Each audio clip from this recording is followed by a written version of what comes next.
Gempar teman-teman, 3 intel dibongkar oleh Anies Baswedan. Langsung diajak foto oleh Anies. Yuk kita simak videonya. Daripada sembunyi-sembunyi loh, kita enakan foto bareng mas. Ayo bareng-bareng, yang tugas malah nggak difoto. Ayo foto bareng-bareng. Ayo sini. Nah, daripada sembunyi-sembunyi loh, kita enakan foto bareng mas. Ini bapak-bapak dari Korem, dari Kodim, gitu kan? Kodim, dah. Ya Karanganyar lah. Saya dari Jakarta. Tadi kan habis kegiatan. Alah, ojo kono. Saya kalau kemana-mana sekarang sering ditemenin. Jadi terima kasih dijagain. Ya, salam buat komandannya. Kami pernah berada di luar negara, terus dimasukkan ke dalam negara, terus sekarang di luar negara lagi nih. Sebagai pemerintah nih. Nah, pertanyaannya, ketika masuk di pemerintahan itu gerakan dipakai nggak gitu? Kita pakai coba. Kita pakai. Contohnya misalnya, semua pembangunan kampung di Jakarta pendekatannya gerakan, bukan program. Kalau pengadaan barang dan jasa di pemerintah itu ada 4 tipe. Tipe 1, 2, 3, 4 ya Bapak Ibu tahu semua. Pendekatan 1 dan 2 itu programatik. Tipe 1 itu apa? Tipe 1 itu kalau dikerjakan oleh dinas, oleh kementerian, itu tipe 1. Betul ya Pak Tuga ya? Tipe 2 itu kalau kita bikin tender. Tipe 3 itu kalau dananya diserahkan kepada masyarakat. Tipe 4 apabila usulan dari masyarakat. Seperti contoh nih, kampung mau dibangun. Yang selama ini dikerjakan di DKI adalah ada 200 kampung mau dibangun, bangun jalanan dalam kampung, maka umumkan ini sebagai tender, maka perusahaan-perusahaan itu akan tender untuk membangun. Apa yang terjadi ketika perusahaan tender bangun itu? Ya mereka tender, ini speknya udah disiapin di pemerintah, siapa pemenangnya mengajukan bangunan. Dan ketika mereka membangun jalan di kampung itu, warga di kampung itu penonton pembangunan jalan di depan rumahnya. Dia nonton aja, terlibat tidak. Yang tanggung jawab adalah kontraktor. Itu tipe 2. Ketika diubah menjadi movement, apa yang terjadi? Uangnya diserahkan pada ketua RW di kampung itu. Mereka musyawarah, kita sampaikan ini speknya, ini ukurannya, kapan harus selesainya, sampaikan. Yang membangun siapa? Yang bangun rakyat.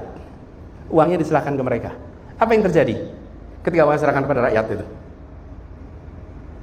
Memang kampung kita jalannya bolong selama ini. Mendadak ownership atas perbaikan itu ada pada siapa? Rakyat. Ini dikasih uang negara. Dan apa yang terjadi? Semennya ditambah Bapak Ibu.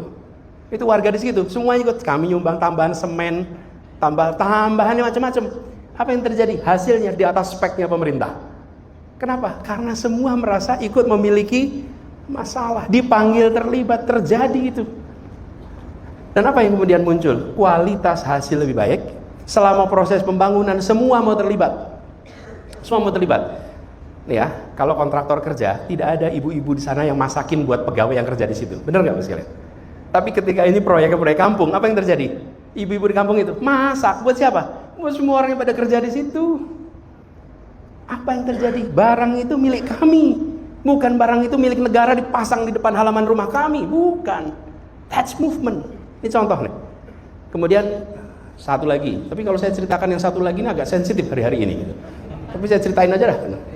Kan ini kan cerita kemarin gitu. Pemberian sarapan pagi untuk siswa. Kami mengerjakannya dengan cara dana makan sarapan untuk siswa itu tidak diberikan ke kontraktor. Misalnya nih, sesekolah di Jakarta, di daerah-daerah mau terima. Apa yang terjadi? Tipe 3 mengadakannya. Kalau tipe 2, ada 1000 sekolah, kita umumkan 1000 sekolah, lalu perusahaan-perusahaan catering akan tender, lalu nanti mereka mengirimkan makanan ke sekolah-sekolah tiap pagi. Enggak, yang dikerjakan apa? Dana itu diserahkan kepada sekolah, kepada orang tua. Jadi asosiasi orang tua menyiapkan makan untuk anak-anaknya. Diberikan speknya, gizinya seperti ini, kemudian jenis makanannya ini semuanya ada. Jadi ada petunjuknya, bukan nggak ada petunjuknya. Lalu yang masak siapa? Yang masak ibu-ibu yang paling terampil masak di antara kita. Mereka yang masak, mereka mengantarkan ke sekolah. Apa yang terjadi Ibu sekalian? Semua yang namanya masakan itu selalu jarak meja makan dengan dapur harus pendek. Benar nggak Bapak Ibu semuanya? Semakin jauh jarak antara dapur dan meja makan, semakin banyak masalah yang muncul. Di rumah pun begitu, dapur itu sedekat mungkin dengan ruang makan. Itu prinsip. Ketika dibangun dimasak oleh masyarakat, makanan sampai dengan baik. Dan yang kita tidak pernah bayangkan sebelumnya, kalau soal ownership sudah jelas, ibu-ibu itu menunya ditambahin dari spesifikasi kita. Kalau per sarapan itu 10.000, bisa jadi ketika dimasak oleh ibu-ibu itu harganya bisa 12.000, bisa 13.000. Udah gitu bergilir. Kalau bergilir apa yang terjadi?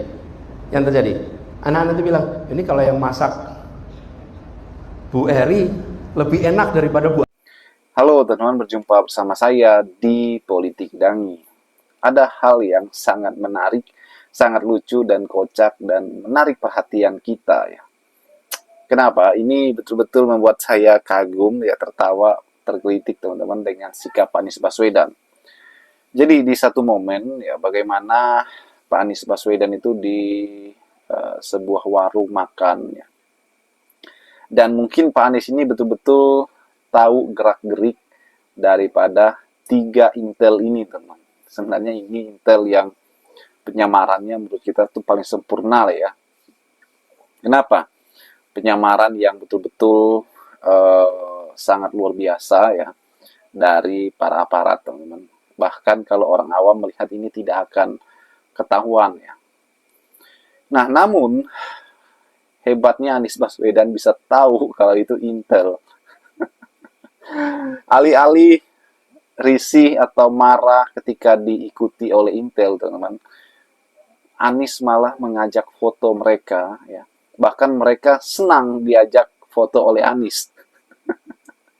Sangat-sangat lucu sekali ya. Ini membuat saya itu tertawa, teman-teman. Nah, mungkin di sisi lain ya, di perspektif lain ya, orang akan berpikir, ada apa intel mengikuti Anies?